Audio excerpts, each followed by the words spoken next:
Okay, everybody, Shabbat Shalom. Quick word of Torah, as you know, although we didn't do it last week. Over the summer, we've been studying passages of Pirkei Avot, the ethics of the fathers.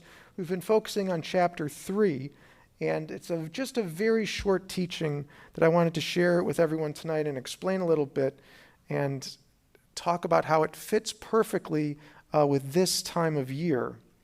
So the teaching is from Rabbi Yishmael, one of the rabbis of the Mishnah and the Talmud.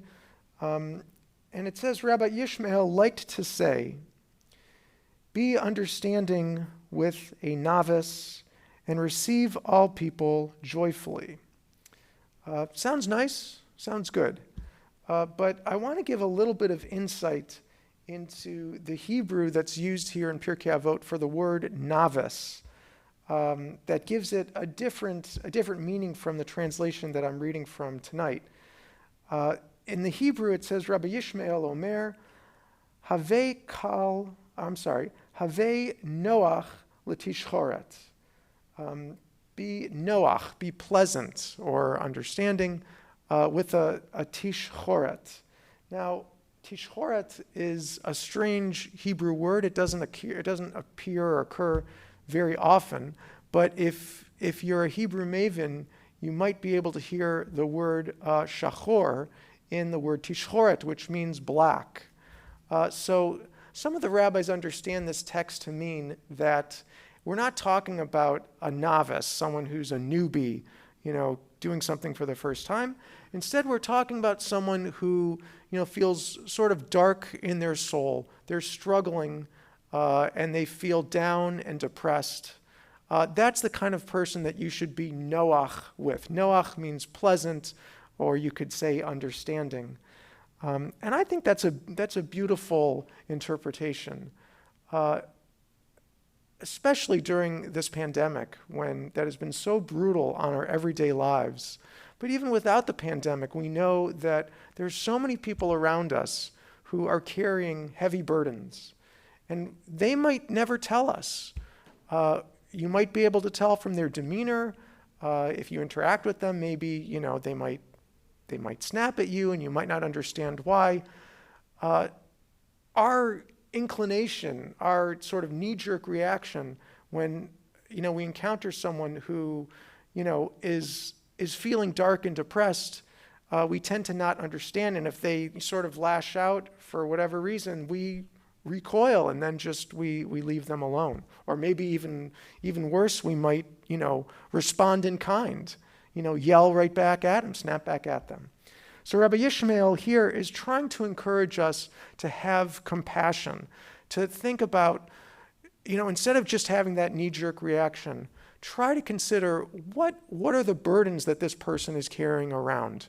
And maybe if you, as it were, try to put yourself in that person's shoes, carrying whatever burdens they are, you might feel a different way than you would had you not considered that position.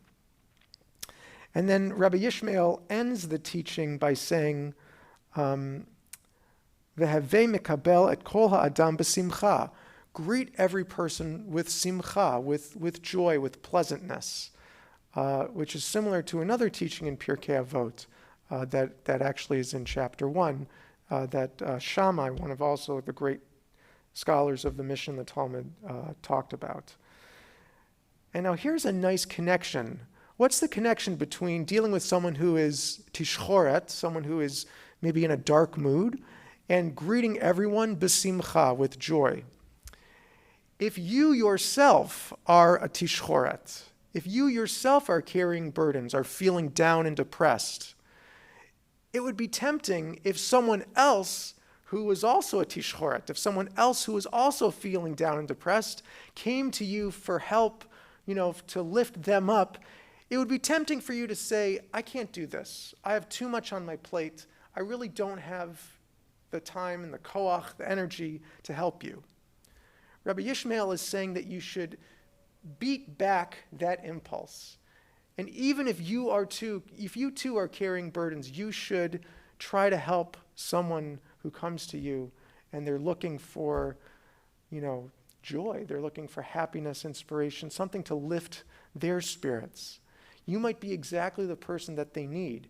And then, of course, what's going to happen is if you engage with them, you will probably find that your own burden will be lifted in the process of helping them to lift their burden. Because when we engage with other people, we are social creatures. When we engage with others, that is what collectively will lift our mood. So it's such a short, but if you dig a little bit under the surface, such a profound teaching here from Rabbi Yishmael. And I think it fits perfectly with this time of year because Monday, Sunday night and Monday, is the first of Elul, the first day of the Hebrew month Elul, which means that we are just about exactly 1 month away from the first of Tishrei, the new year, Rosh Hashanah. In our tradition, the month of Elul is a time of deep introspection when we think about who we are and who we want to be in the coming year. This advice from Rabbi Yishmael, I think, is great guidance as we enter Elul and we start this process of self-reflection.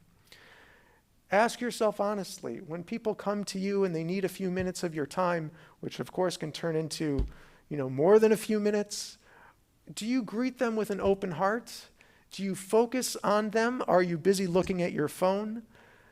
These are the questions that we really should ask ourselves because we are, especially now that we're isolated from one another, we crave that human connection however we can get it, whether it's virtually or distance, but in touch with one another, or if it's couples or whatever, that we can actually be together. So I really appreciate this advice from Rabbi Yishmael. I hope that you will as well. And of course, we've got about a month to go before Rosh Hashanah, so everybody, a very early Shana Tova. It's never too early to say Shana Tova, I guess. Amen.